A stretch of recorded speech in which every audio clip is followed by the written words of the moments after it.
Choose fighting with security at the high road, ruining your night. Choose antagonising disabled queue jumpers at theme park. Choose gimping around in the gym. Choose keeping it high. Choose punishment bummings. Choose battering 13-year-olds and their dads for chucking golf balls at you. Choose working security at Tea in the Park and robbing the punters. Choose asking a Welsh dwarf for a line. Choose triggering Instagram mums. Choose booting yappy dogs in the ribs. Choose taking an edible and doing the gay Gordons.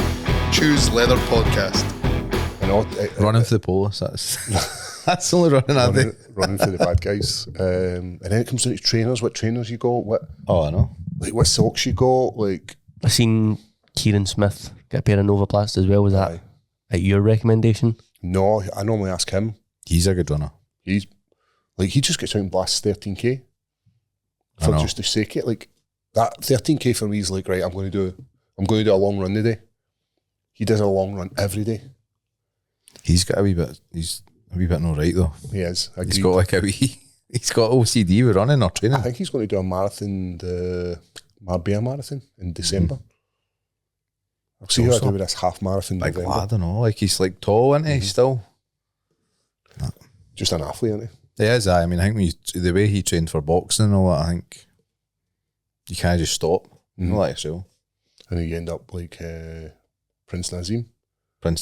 Remember, he just swole up, man, like ginormous. Aye, so I just need focus. What about you? What you been up to for the last time we seen you? I don't really know. When it was a while ago. It was a while ago. I feel when people ask me that, it's like a bit of the same old answer. It's still one of the episodes where I'll be out and about and somebody will come up to me and say, that episode with Danny was brilliant. Well, I was showing the guys at work the comments because I said I was coming on the day. And the comments on YouTube are quite funny, actually. Are they? Aye. I think you got everybody with the story. I know. We'll no drop it, but if you haven't seen Danny on this before, we did that open mat with Danny, and he tells an amazing story, and that's a good story. It is. It's definitely brilliant. Aye, no, not really too much. So just working, training, coaching, bit of family time, a few beers here and there. The gym's sort of changed over now, hasn't it? There's no longer the Super Sunday, and now it's coming like a grappling Saturday heavy. Well, I think James, the idea is maybe, I think the Saturday can either be they can come and do the no-gi class with me, but there's a few guys using it to do their own thing, which is fine as well. If there's stuff maybe, if they're MMA guys and I'm teaching maybe something they don't think is going to be much use to their game, I've got no problems with them.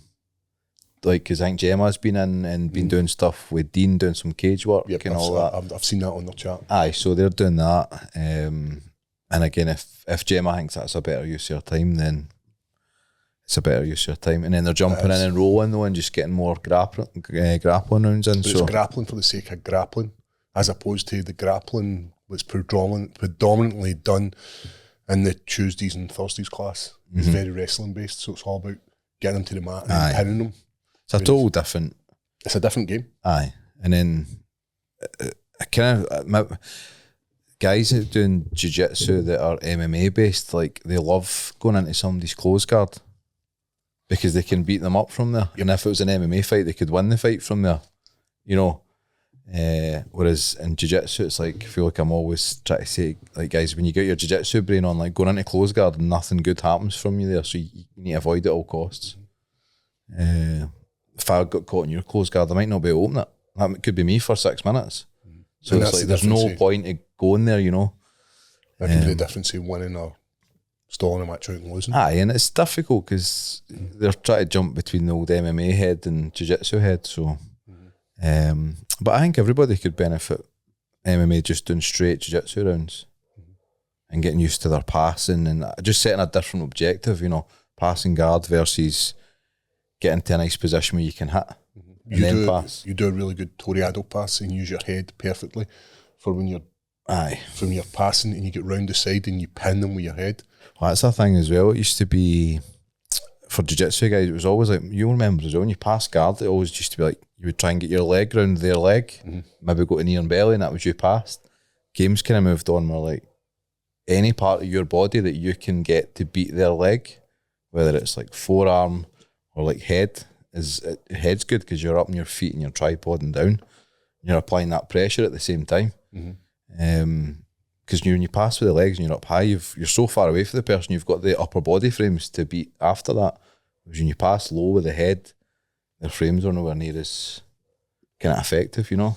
Probably a little bit of bend in them as well. So A nice bend, and you've got gravity on your side, you're up on your toes, you're pushing down into them. Again, passing off your knees is okay, but if I'm rolling with you, somebody a bit bigger, I want to be up on my toes. And so what have you noticed the game changing in jiu-jitsu? Oh, massively, it's crazy. Because I'm obviously, the way I look at it is I call it almost like a bastardized version of the sport I do, because you have to do a bit of wrestling, a bit of striking, so it's no jiu-jitsu. Aye, totally. And I notice like loads of guys are just jumping on legs in the world of jiu-jitsu now, whereas for a long time we were I don't think we were told not to attack them, but I was almost warned off them because they weren't effective. Aye, I think the leg lockings actually came and went now. It's like still a massive part of nogi, but for ages it was killing everybody. I think there's an old school thing with jiu-jitsu, and I still believe it to an extent, where I don't like seeing white belts chasing footlocks, especially in the gi or whatever, blue belts even, because, and I think the idea was it detracts from the passing guard, like a fundamental skill. Right. And what was happening was guys were trying to pass guard, and then they couldn't pass guard. They'd see a leg dangling, jump on a really sloppy footlock, and hurt somebody. And they could hurt somebody, but then a lot of time it just didn't work, and then person would come up on top and pass their guard, and it was like taken away for the fact that you're not working on your passing. Passing's probably passing and guard are like the most fundamental parts of jiu-jitsu, aren't they, really? If you can retain guard, it's a great skill, but equally if you can pass. And again, if say you and I are rolling, if you're on top and you pass my guard, I'm going to have a hard time. Like, I'm in a bit of trouble there. Yep. And likewise, if I pass your guard, I know that I can't allow you to re-guard. Aye, so it's changed massively. But the leg locks have came. Do you think they've went again? They've not went as in completely, but guys have moved on. Like James always talks about this, and it's quite funny.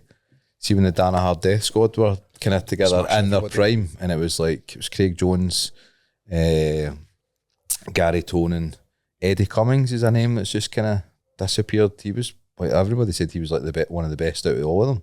And now you never hear from him. He's totally left the sport altogether.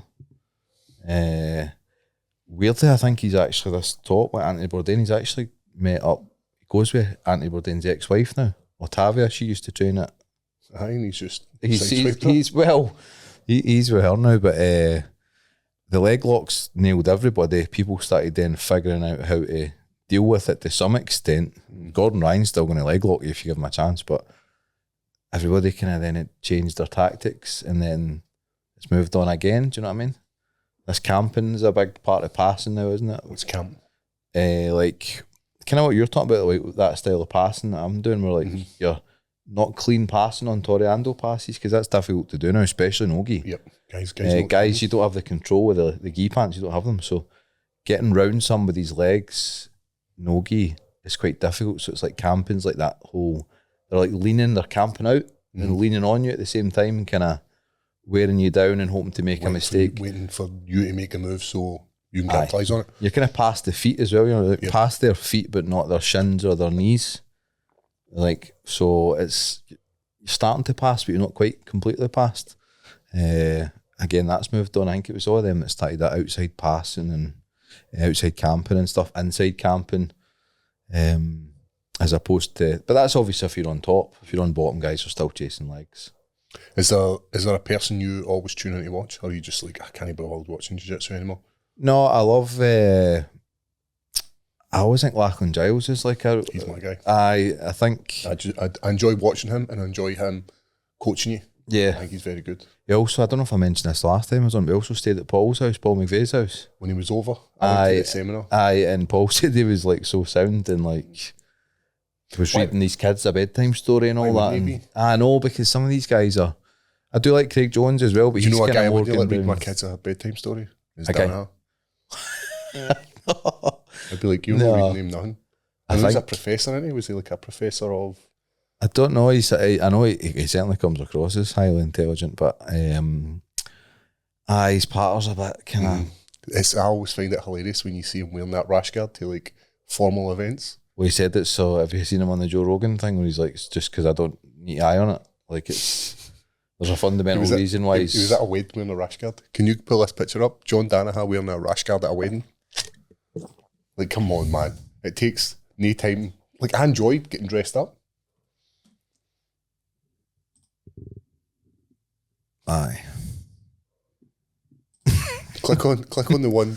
The leather jacket. The one underneath it. The along a bit. That's hilarious, man. What's he up to? Click that one you were just on. Look at the flares. He's not quite. I think they were in vogue for a while, and everybody tuned into them, but then it became a bit. It's like anything, innit? It comes in waves in this sport. One guy's good, and then somebody then overthrows him, and then there's a next group of guys. Because for a long time in the world of MMA, it was very similar. We were talking about the nerds. The nerds were the guys, and now they've kind of lost their shine a little bit. Aye, they were definitely a bit different, weren't they? And everybody was talking about them. I think there's a few old school guys. You don't see much of his content anymore, and weirdly, I just see 𝗟𝗘𝗔𝗧𝗛𝗏 has agreed to have a grapple match against Marcelo Garcia. I seen that as well. That would be brilliant. So I always liked Marcelo's stuff. Do you ever get to train with him? You ever been in New York and trained with him like that? Nah, the only time I went was with you, and obviously we went. Was that your first time in the big smoke? Aye, and Henzo's. So that was kind of cool as well, wasn't it? That was cool, and we obviously went there because it was kind of sorted for us, wasn't it? I must admit, I would, if I could. I don't know if Marcelo's is still in New York. I was asking Kieran about that the other day. I'm sure he said he'd moved. I think the Mendes brothers are amazing as well. Like they're, and then they're kind of guys that have come up through them. They're really good now as well. 𝗟𝗘𝗔𝗦𝗧. He's a guy I've been kind of copying a lot of his stuff, and a lot of good breakdowns of his stuff online. His style of passing is excellent, but he's quite gi based though.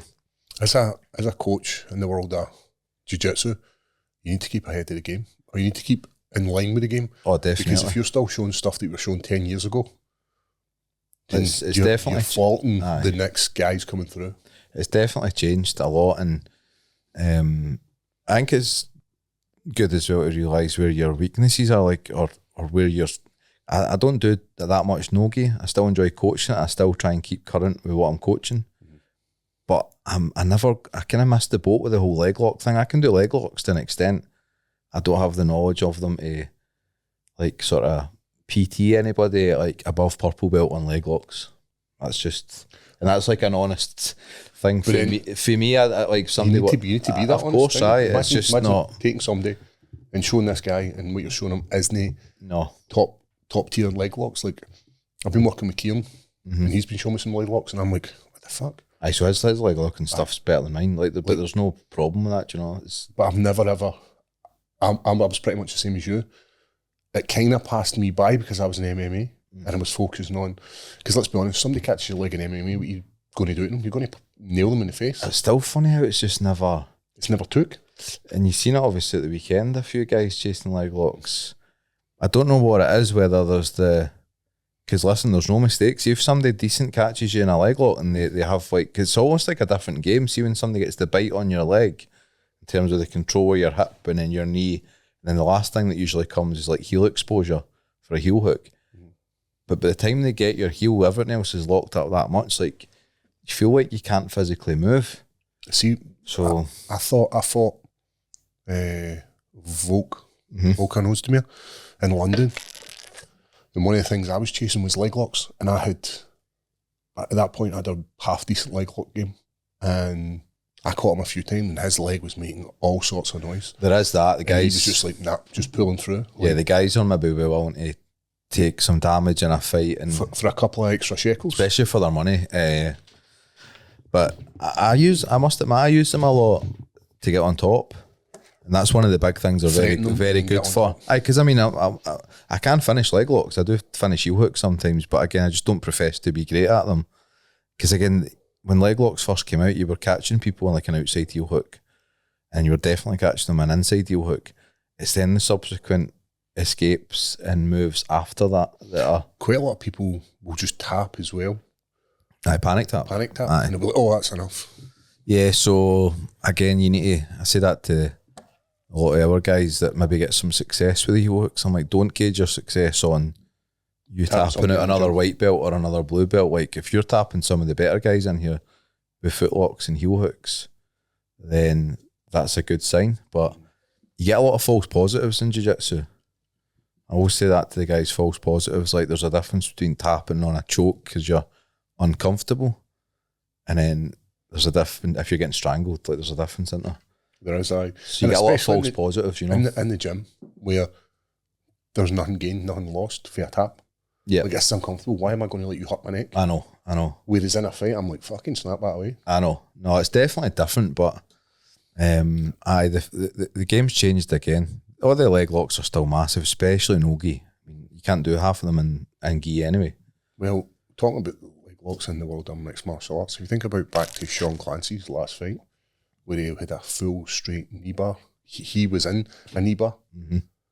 The guy absolutely destroyed his knee, but he still got him, absolutely smashed him. Again, I think, you know what it's like with the adrenaline and when I fought Danny Henry, he had me in a really bad armbar and it popped a couple of times and I managed to hit a hitchhiker escape out of it. I'm sure my hand maybe reached for the tap at one point, but I thought I could maybe get out and it was fine the rest of the fight. And then again, it was like the days later, you're like, oh, I think I've really fucked my arm.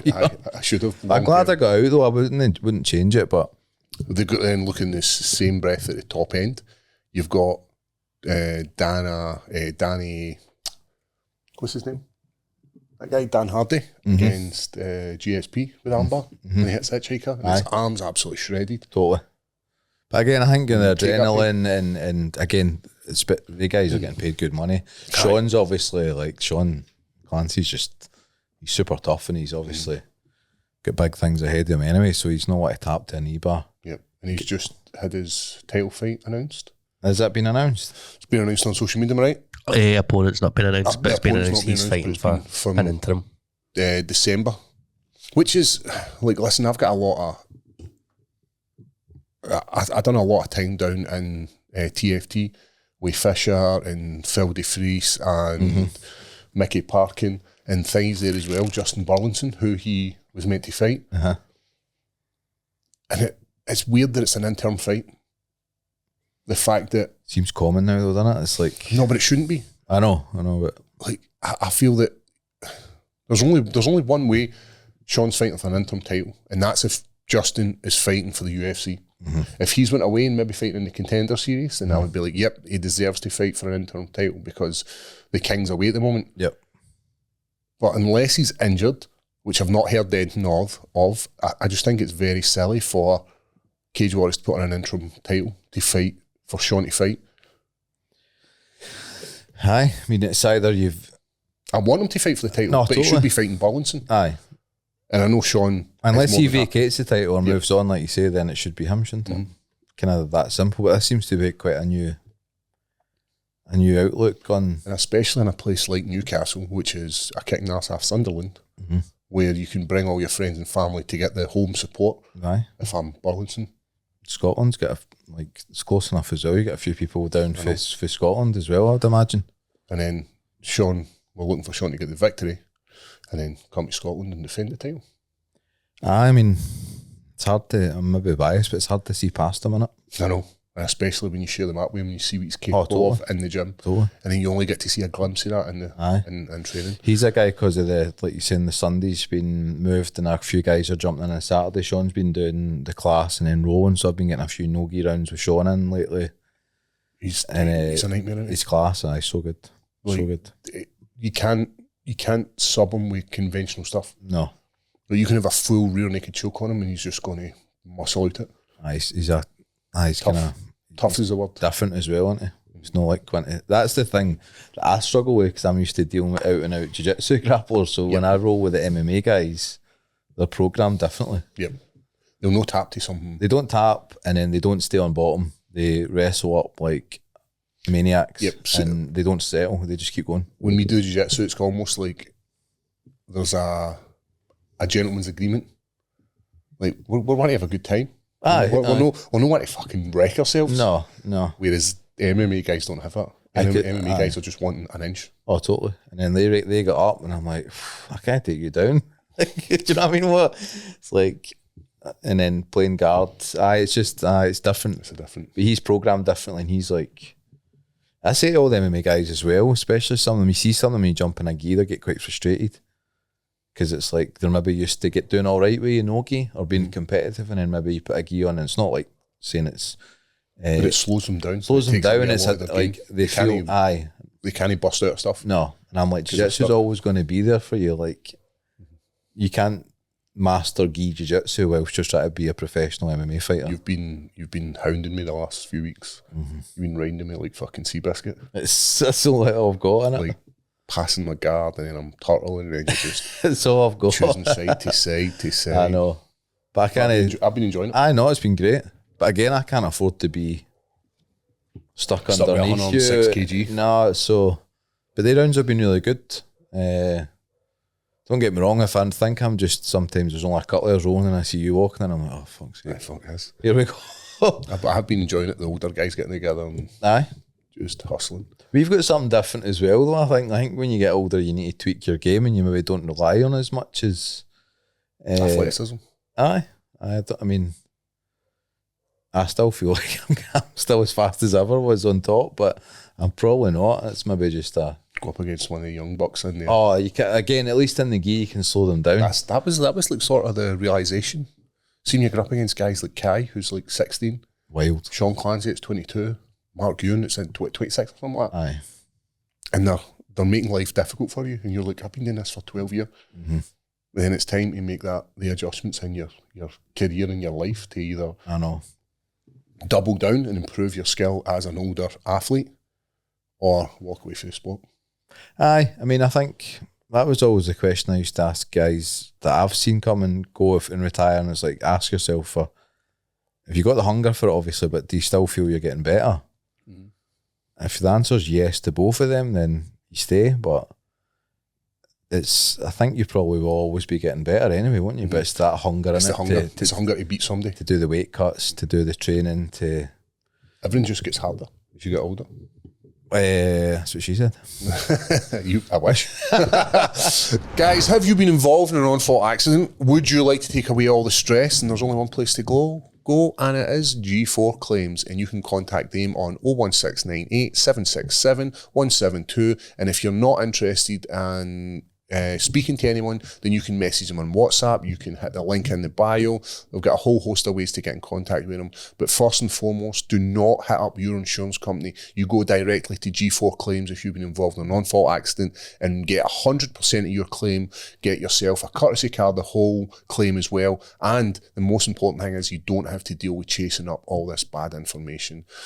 Also, if you are a passenger in maybe like a taxi or a bus, you can still claim if you've been involved in a non-fault accident. Also, if you're a cyclist or a pedestrian involved in an accident, guess what? G4s will get your back. All you have to do is hit up that number, and it's 01698 767 172.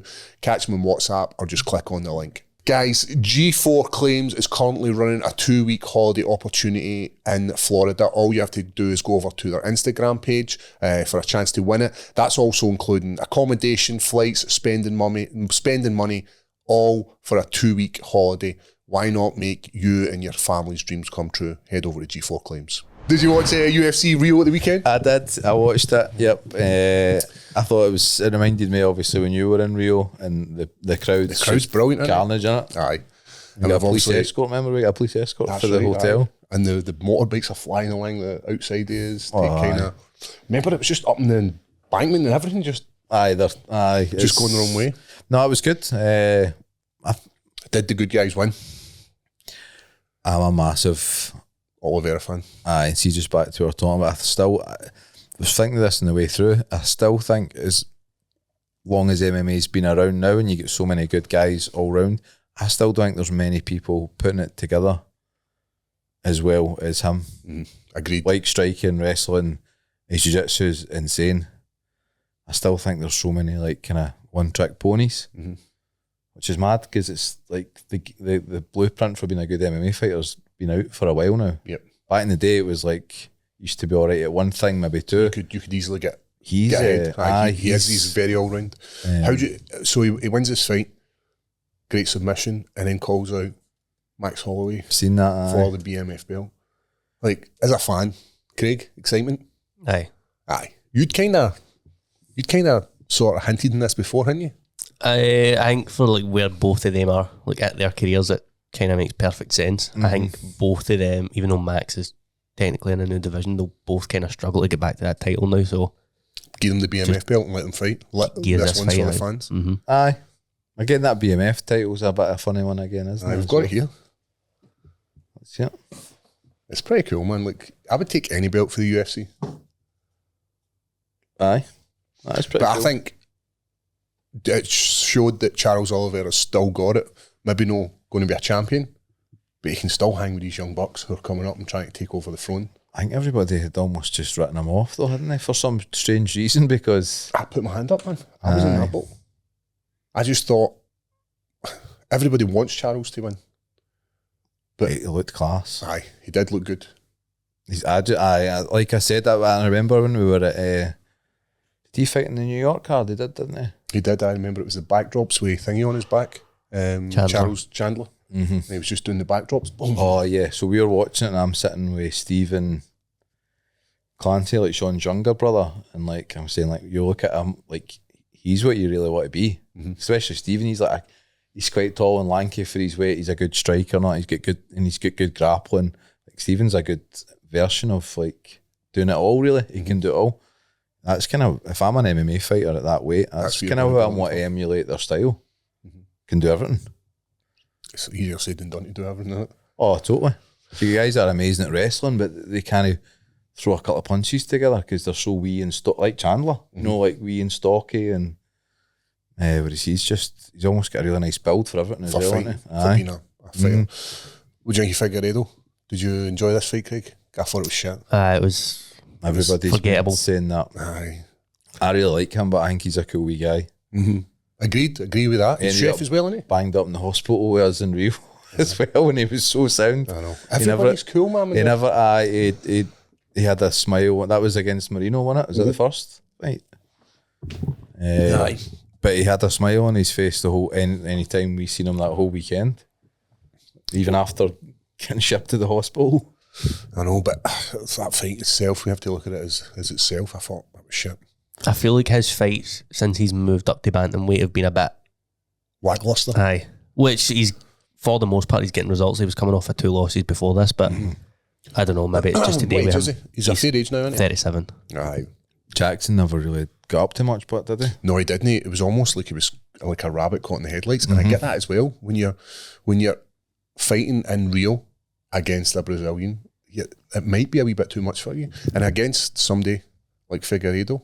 Jackson he's a fan favourite. Before this, Jackson had only sort of fought unranked guys as well. And then to go for We'd spoke about that. A guy who was a flyweight champion and is now like top 10 in a new division. That is a huge step up. He did look quite stocky, Figueiredo, though, didn't he? Like he didn't maybe.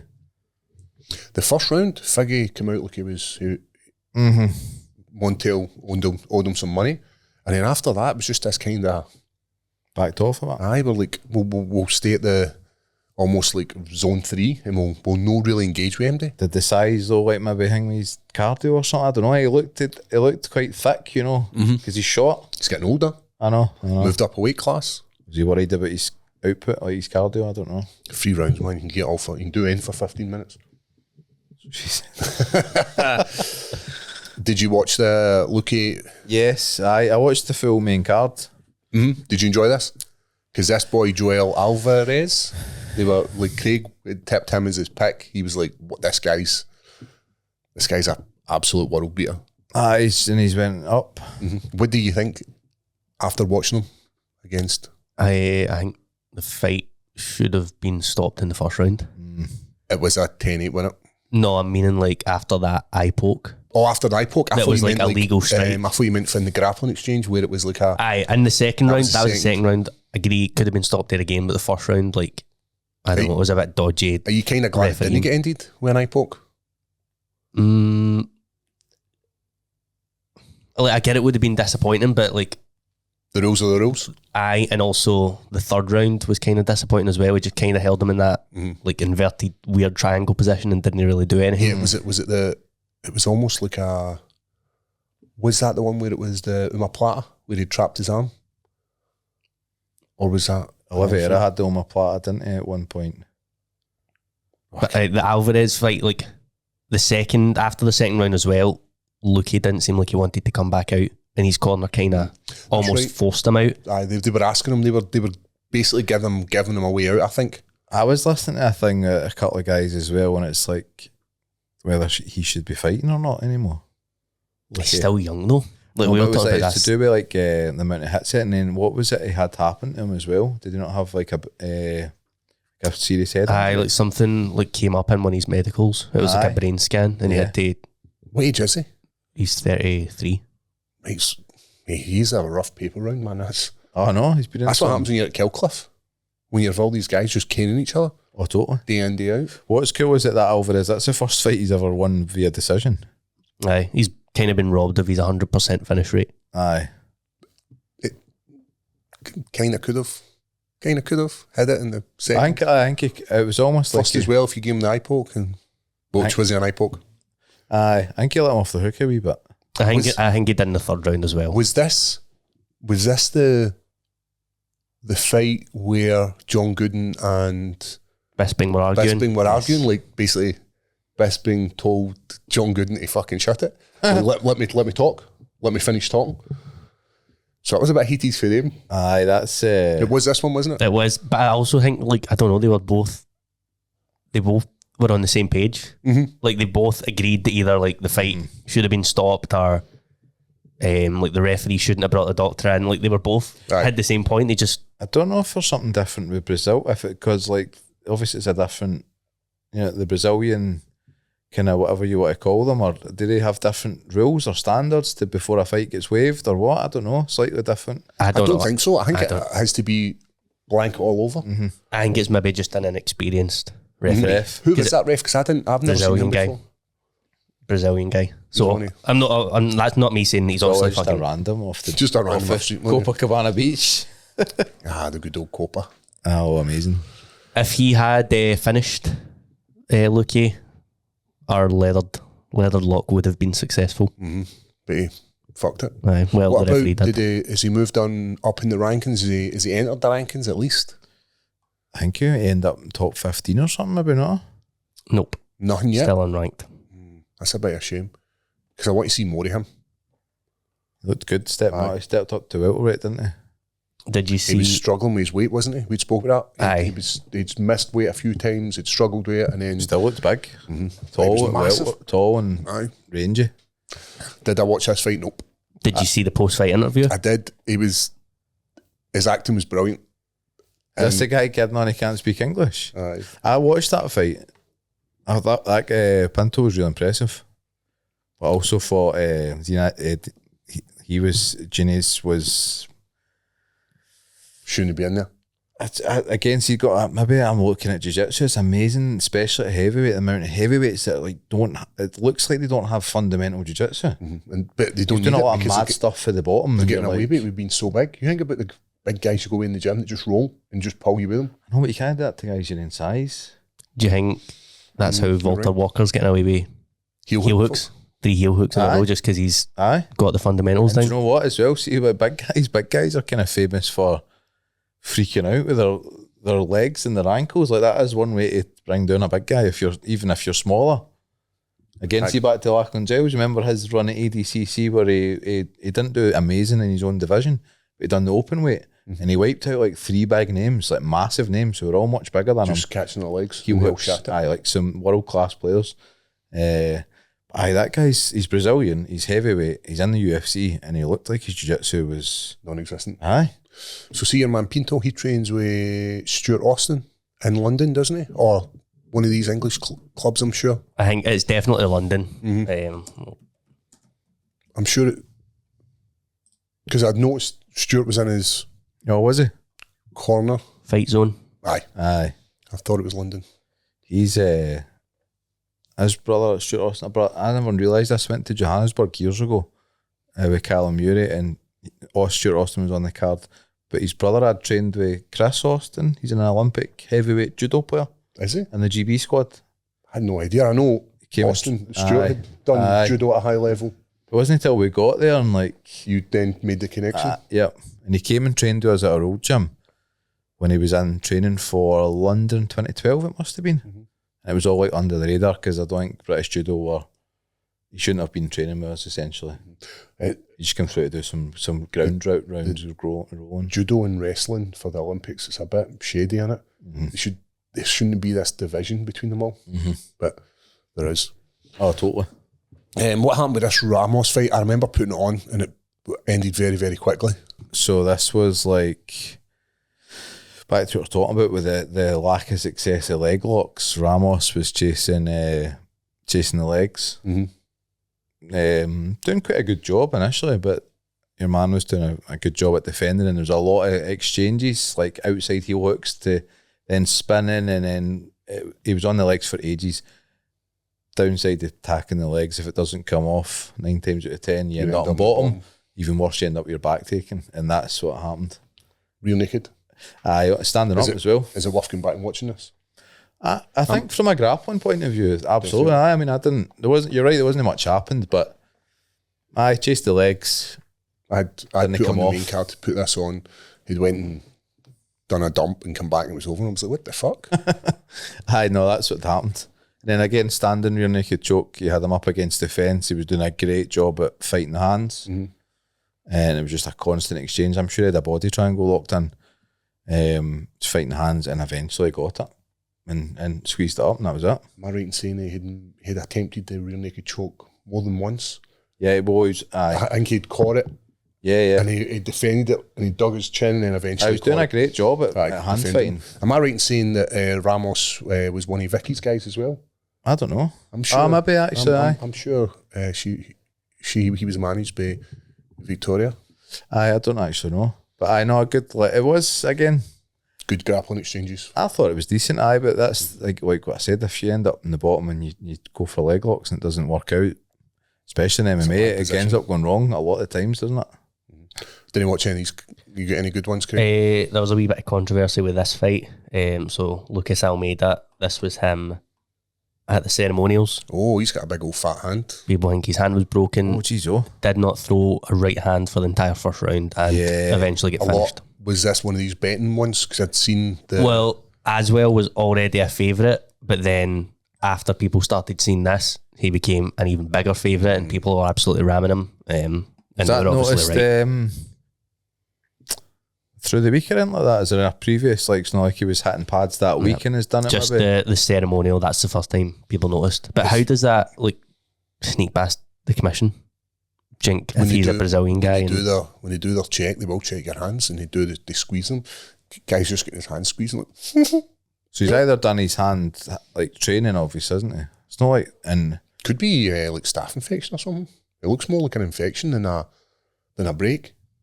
It's not. I was thinking, like, because I know IVs, obviously, it's like you wouldn't put an IV into your hand, would you? No.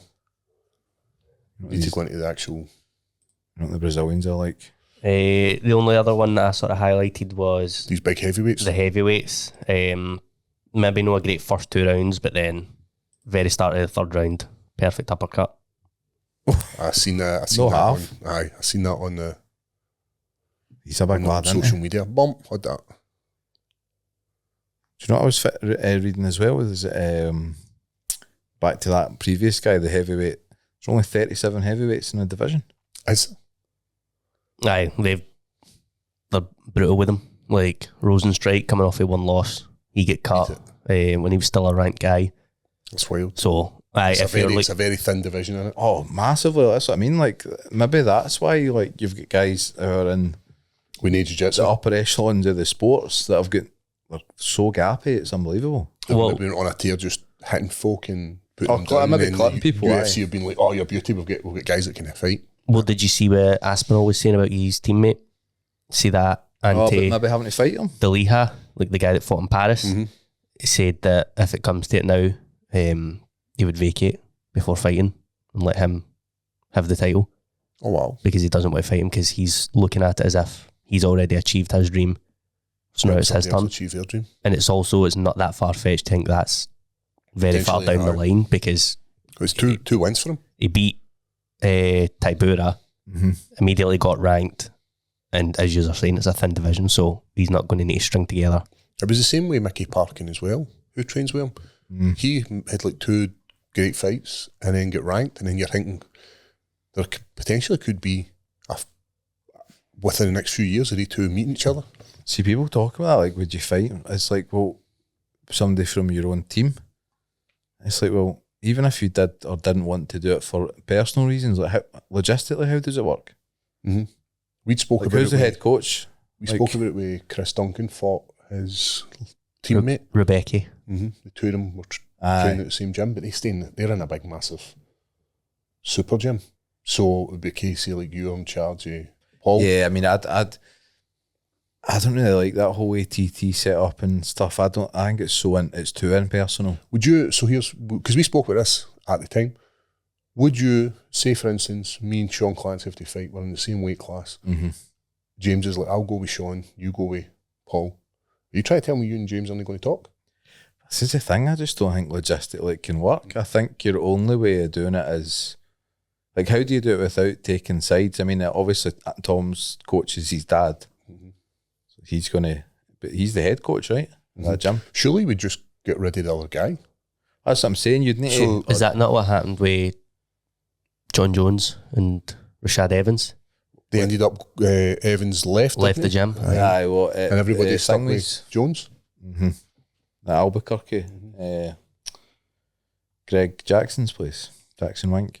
I just think logistically, you could get away with ATT. Because it's a big gym and there's enough bodies, but you imagine like a wee gym in Scotland. And then you know yourself, like, there's a bit of an element as well where, like, you know who wins in the gym?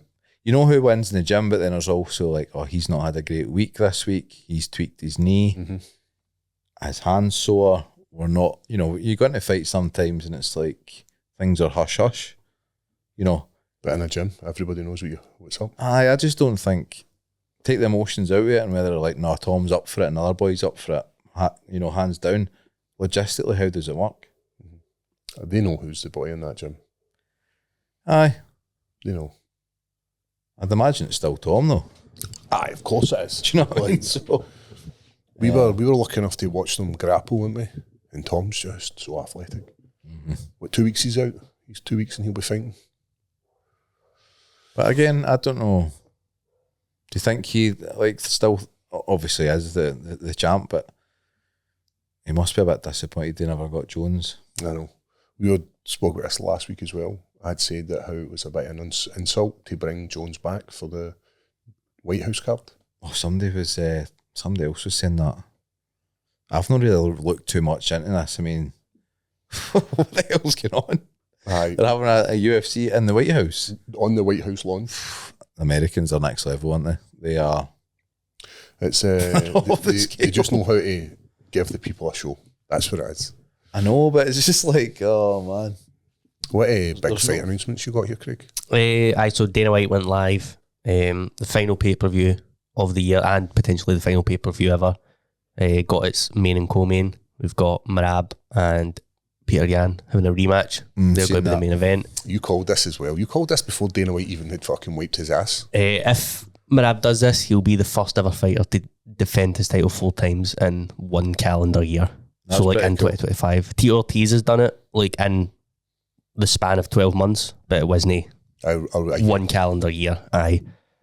Co-main is Pantoja and Joshua Van. Joshua Van could be the second youngest champion ever.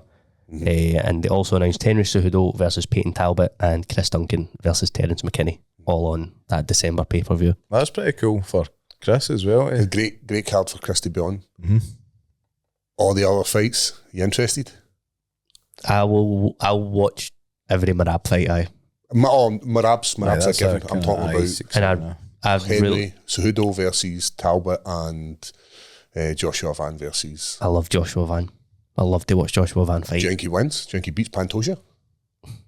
I don't know. Everyone's kind of got a tipping point, but like him and like the other one I always think of, Pantoja and Valentina, they just never seem to tip.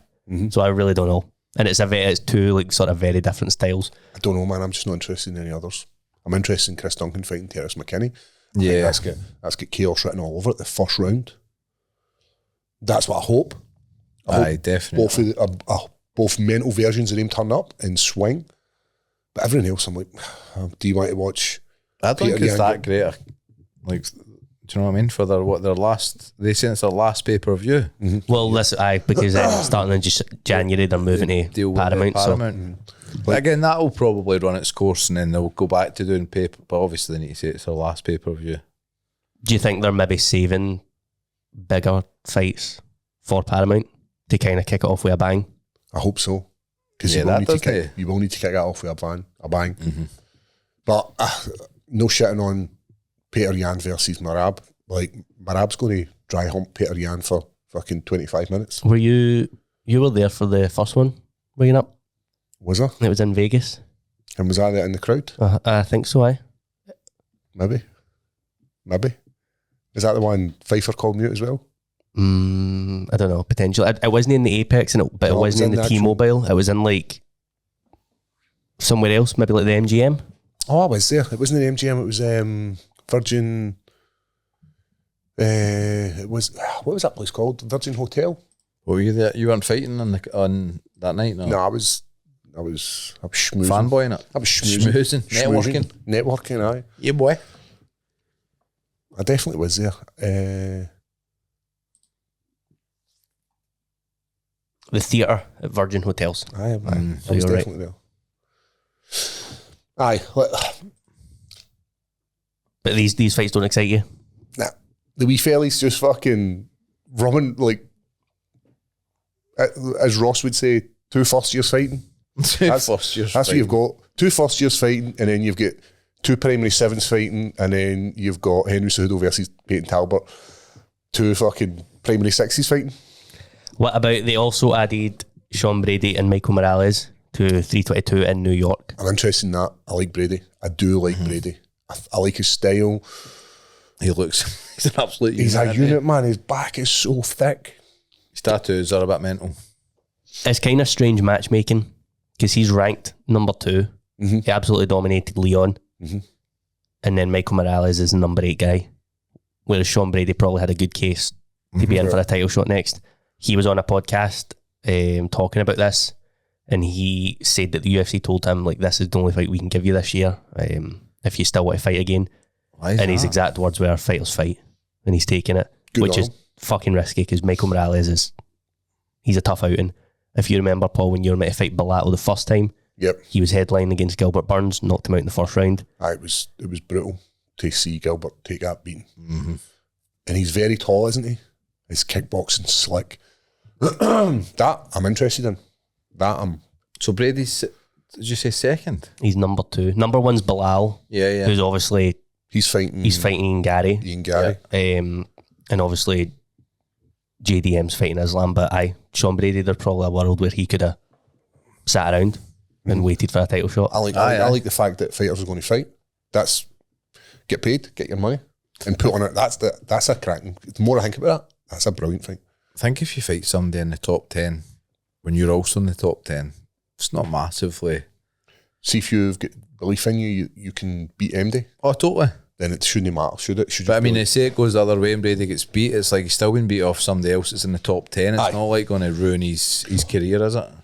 You're right, and it's not as if he's fighting against an oldie. That's what you're saying. Do you think this is maybe like the UFC kind of favouring Morales a little bit because he's maybe getting more interesting, fan-friendly style to watch? I mean, there's always the UFC are definitely playing They've been known to play a clever game, haven't they, with protecting certain fighters or they've done it with Conor.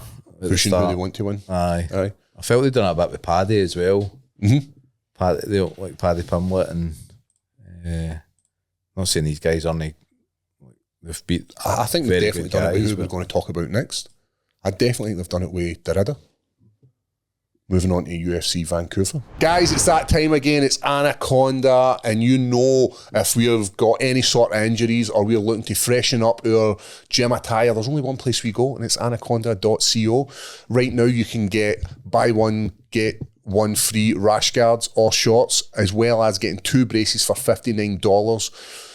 If you're a leathered supporter, then you can use leather10 at the checkout and get a further discount on that.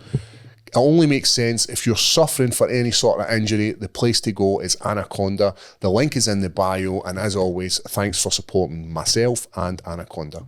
I think the UFC have giving him favourable matchups. I think the hardest match he had was against 𝗟𝗗𝗖𝗔𝗦𝗧, excuse me, in Abu Dhabi, and I still think it was stacked for 𝗟𝗘𝗔𝗦𝗧 to get that victory.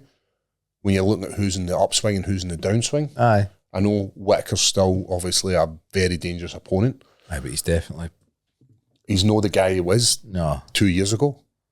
So Brendan Allen, but as well, whether that's... So I was speaking to Gilbert and Robocop Rodriguez, and the both of them said Brendan Allen's jiu-jitsu is through the roof. They say he absolutely mollywops everybody in the gym. Also brings us back to that point. They two have trained together. They two both train at Kilcliff. Did they? They currently still do. So we've got the number 9 versus number 4.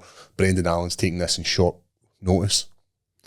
So again, that's back to what we're saying. Like logistically, how does that? You pick your side. Like I work predominantly with, say for instance, it's us in your gym. What happens after that? But it's like, or like, do you know? I think they already know who wins. Yeah, probably. I just mean like, it would be so easy to fall out, wouldn't it? And have, like, if you think about 𝗟𝗘𝗔𝗦𝗧 maybe one more fight away from a title shot, and say for instance Brendan Allen gets the victory, then you're going to be like, fuck you, Brendan. I know. I don't think either of them are one away for the title shot now. I think Brendan Allen's a lot further away than 𝗟𝗏𝗔𝗦𝗧. I think 𝗟𝗏𝗔𝗏𝗧's maybe in title. He gets what age are these? What age is Allen? He's been on the go for a while, hasn't he? I think he's only maybe early 30s.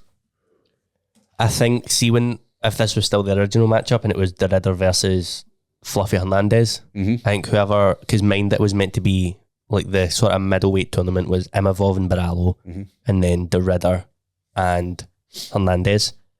And Dana White basically came out and said, like, I'm keeping an eye on both of these fights. Because they're potentially... Whoever wins, like, the most impressively is probably going to get Khamzat next. And you don't think that they'll give him 𝗟𝗏𝗔𝗏𝗏? I think even if 𝗟𝗏𝗏𝗏 beats Brendan Allen round 1, I think it's still going to go to Imavov because he's bet like another high ranking contender. Whereas I don't know, I think even if 𝗟𝗏𝗏𝗏 does win now, he's going to need another one after this. Right. Brendan Allen's 29. 29? Oh, I would have thought he was older than that. That's pretty... that's a good age then, isn't it, really? Prime. I think 𝗟𝗏𝗏𝗏's maybe a wee bit older. 35. So still not super It's old. going to be a good jiu-jitsu match, I think. But I think Brendan Allen's striking's superb. Usually though, like when it plays out and it's like two very high level grapplers, it is kind of, we can play out on the feet. Well, I know, totally. I'm going through what both of the guys who have trained with Brendan Allen, and they were saying how good his jiu-jitsu was. And this is when we were sitting watching 𝗟𝗏𝗏𝗏, and they were saying how good his jiu-jitsu was. So I think they already know who's better, and it's just going to have to play out on the night. So I'm excited to watch that as a bygone middleweight. It's funny that division though, isn't it? Where like it doesn't really matter what's going on elsewhere in the division. Like the top boy's the top boy in that division. You don't think anybody's... Who do you think's got a better route to beating Khamzat? That's what I'm saying. I just don't think... Nobody? Do you not think with the jiu-jitsu style that 𝗟𝗏𝗏𝗏𝗏 has, I do think there's a path to victory for the 𝗟𝗏𝗏𝗏 to get a victory over Khamzat. I do think it's there, but I think it's very hard to get. What, like in terms of you're not going to take him down, are you? No, but if you need something off of your back, you mean, like type thing? If 𝗟𝗏𝗏𝗏 gets taken down, I think he's a world champion jiu-jitsu. I know. Black belt. See these Chechen wrestlers, can we recall any of them being subbed off somebody else's back? Like, they're so... Paul Craig. Against that, he's his ankle. Oh, you set me up there, mate. That's like a 3-pointer straight in the hole. And we've now got Kevin Holland back at middleweight, welterweight. Yep, he seems to be sort of sticking here. Yep, I like him there. We've spoken this before. I think, seeing he floats between the two of them, I don't think his head's in the game, but I think seeing he's got middleweight, I'm excited to see him again at middleweight. Mike Malott, 2-fight win streak. Holland, he's coming off a loss to D-Rod. That was a bad knockout, wasn't it? Decision, was it?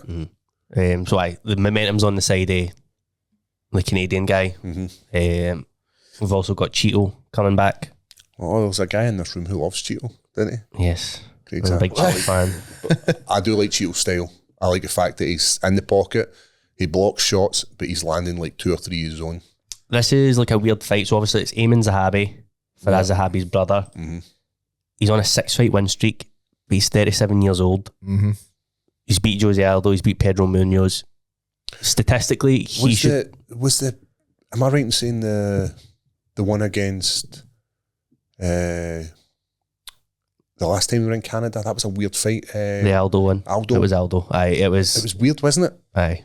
It was not great. No, I do remember that. But aye, statistically, Zahabi shouldn't be having as much success as he has recently. He's kind of past that age point, especially for like the lower weight classes. So aye, it's a weird one. But we want the Chito to do it. Aye. Outstrike him. Aye, definitely. What else have we got? We have got Manon Fiorot coming back to fight Jasmine 𝗟𝗘𝗧𝗛𝗏. Manon Fiorot, she's not fought since her loss to Valentina earlier this year. 𝗟𝗘𝗧𝗏, she is on a 5-fight win streak, 3 of which all by submission. So it's like a kickboxer against a grappler, aye. So could be an interesting one. The real question I want to ask you is, are you interested in this match? That's a no. That's a no. Savage. Who else we got? I'm not really... I thought it was Big Ross there at the bottom. Ross Cooper. Ross fighting Ross with hair.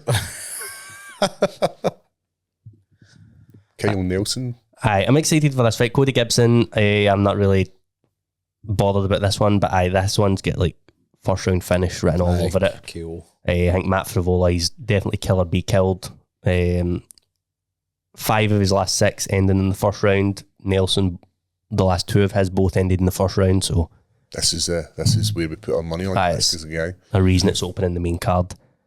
Any other good fights on the card? Prelims, Davy Grant's Davy Grant coming out. Legend. What a G he is, man. Legend. He just recently moved to Las Vegas. Him and his family took them all over there. Good on him. Charles Jourdain, the guy's fighting. He's never really been able to sort of build a wee streak in the UFC. How many fights has Davy had now in the UFC? Davy, and how many fights he had in total? This is my claim. My first night ever having a fight, Davy Grant fought his first time in UFC. Really? Mm-hmm. So the first time I had my ever fight, Davy Grant was already in the UFC. 14 UFC fights he's had. Got a few in it. Mm-hmm.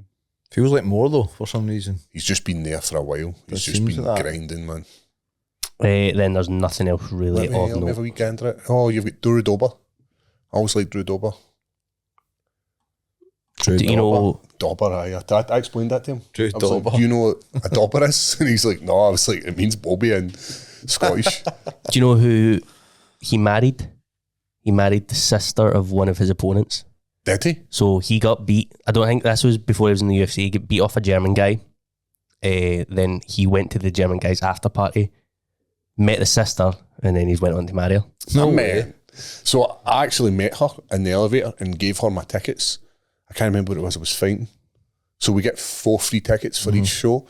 And I was just talking to her because I like a wee bit of the Dober. I'd say to her, I was like, listen, I've got 4 tickets if you want them. And she's like, that'd be amazing, because I think we were in maybe their hometown or somewhere like that. Right. It was one of my... Obviously, you weren't using them. No, it must have been like... Can't remember. It was a few fights back anyway, so I'd given them a... But that's an interesting wee story there, Craig. But not much else of note on this card. That's kind of just, other than like I suppose maybe the main event, it's a bit of a stopgap until 321 next week. Big time. I get that they needed the fight nights, obviously don't attract the same attention, do they? Sometimes you get a couple of wee sleepers, don't you? Oh, definitely. Yeah, a couple of wee sleepers. They've got that many fighters on the roster and that many shows, it's like they need to... Well, did you see how many, like, every Dana White Contender Series has between 4 and 5 contracts have been given out? So you think about all these new guys that are coming in, there's just a revolving door of fighters. Totally. So if you're not pulling your weight and you say, for instance, you're coming off a few losses, UFC are just going to beat it. This one is obviously definitely geared towards the Canadians. It's obviously in Vancouver, and they're getting a lot of hometown guys out. Yeah. Brendan Allen, he's even fucking decided to rep Canada. I noticed that's weird. He says his grandparents were Canadian, So I don't know, he's just maybe doing this to get a wee bit of favour. Oh, definitely, aye. Cool, bro. Are we going for a wee bet then, Hassan? Aye, let's do it. Let's do it. You want to take the main event? Yes. So what we do is we bet, put in a couple of shekels, never won. Came close last week. We came close, Very close. That's the closest we've came. I never brought any money with me. That's all right. I want my cut of the winnings, but we phone him up. I think you owe me. So, main event, middleweight bout, 𝗟𝗘𝗔𝗧𝗛𝗘𝗥'𝗗, Allen. It's tough to pick, but I think the way that 𝗟𝗘𝗔𝗧's hammer's swinging at the moment, I think he's potentially got it. But in the same breath, I think Brendan Allen's striking is far superior to 𝗟𝗘𝗔𝗧's. So I'm going to agree on this, or no, it's just 2 against majority, 1. Aye. I think Allen. I think 𝗟𝗘𝗔𝗧. I think 𝗟𝗘𝗔𝗧 as well, man. That's fine. You have just said you never win, so I'm going Allen. Do we want Kevin Holland? Yes, Or I'm going to take Holland. Holland. At middleweight's, welterweight's an absolute savage. I also like Holland as a place. Another one. Aye. So agreed. It's good to see. we're going to take Chito. We should just go the opposite, so it's not on Craig's bet. I would go Vera as well. See, back to I quite like for us 𝗣𝗢𝗗𝗖𝗔𝗦𝗧 as a coach as well. Like some of his wee breakdown stuff he does, he's very good stuff. He's there for the start, isn't he? Yeah, yep. I am going to go Vera. I take it we don't want to mess around with the flyweights. Aye. All these guys. Nah. This one, what about just to end in round 1? And just end, you can pick just an end in round 1. Mm-hmm. So nobody to win, just somebody. Just big Rashguard pie. It's over, it doesn't go around. Mm-hmm. Somebody's getting knocked out. Aye. Let's do it. I like that. So that's Nelson versus Frivola. Close enough. So that is us at 11-1. As usual, £20. We'll get back £250. Yeah. If we are Where'd successful. you get the £20 from? Craig's pocket. Aye. You just Pretty much, aye. nice. It's no money. He's just. I'm just down like £80 now. Absolutely skint. You lose all his bets. Cheers, boys. Just no money. Aye. So Aye, that's us then. Good to beat. go. Good B card. And we don't have anything to give away because we'll save it for next week. Well, there you go. Any other news before we fucking shoot the call? I had Cage Warriors announcing Sean Clancy. Yeah, they mentioned that. Aye. So we've rounded up MMA for the week. That's it. You want to do a wee stint on the old Patreon? Guys, we're going to move over to Patreon, talk a wee bit more nonsense. Keep it high.